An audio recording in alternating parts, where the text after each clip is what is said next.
지난 12월 3일 저녁에 계엄령이 갑자기 선포되고 채 6시간이 지나지 않아 해제된 4일 아침, 저는 새벽같이 일본 출장길에 올랐습니다. 2박 3일 출장 기간 동안은 잊을만 하면 계엄 그리고 탄핵에 대한 생각을 했고, 일본에서 만난 동료 직원분들께도 한국 사람으로서 설명을 해야 했습니다. 매우 창피한 순간이었죠. 저 개인의 정치적 성향을 차치하고라도 아이러니한 이 상황이 참 싫었습니다. 그리고 무사히 출장에서 복귀했고, 토요일 12월 7일에는 탄핵 소추안 투표가 무효 처리가 되었네요. 점점 더 혼란스러운 전국을 바라보며 한국에 있는 일본 회사에 다니는 저는 앞으로 어떤 리스크에 직면할 수 있을까에 대해서 생각을 해보았습니다. 어디까지나 발생한 일이 아니고 가능성에 대한 이야기이기 때문에 현실성은 다소 떨어질지 모르겠습니다. 이런 생각도 할 수 있겠구나 하고 들어만 주세요. 이 한국 기업들에 대한 문제를 생각해 볼 수 있습니다.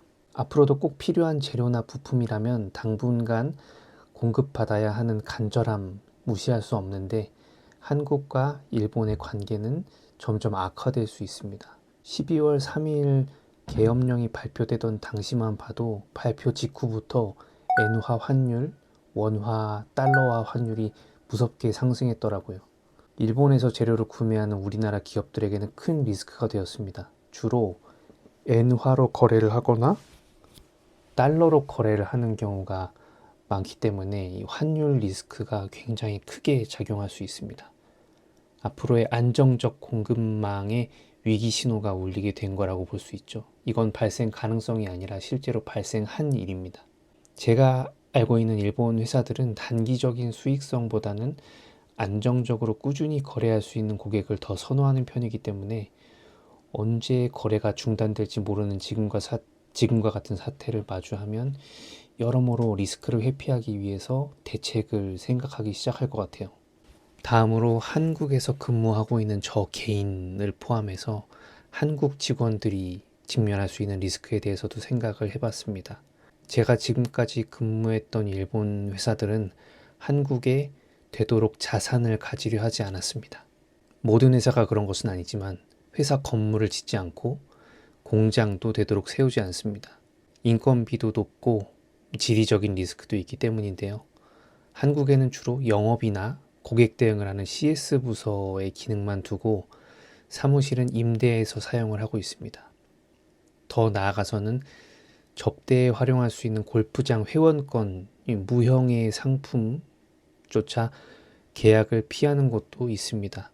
만에 하나 발생할 가능성들을 염두에 둔 것이죠. 이는 한국이 아직 분단 국가이고 언제든 다시 전쟁이 발생할 수 있다는 리스크를 전제로 결정하는 방침입니다. 회사 차원에서요. 그런데 전쟁은 아니더라도 이에 준하는 사태, 이번에 계엄령과 같은 사태들이 벌어졌을 때, 그리고 수습이 재빠르게 되지 않았을 때 인적 자원인 현지 채용 직원들은 바로 고용을 해지할 수 있죠. 우리 당사자들에겐 굉장히 안타까운 일일 수 있지만 회사로서는 올바른 판단이라고도 할 수 있을 겁니다.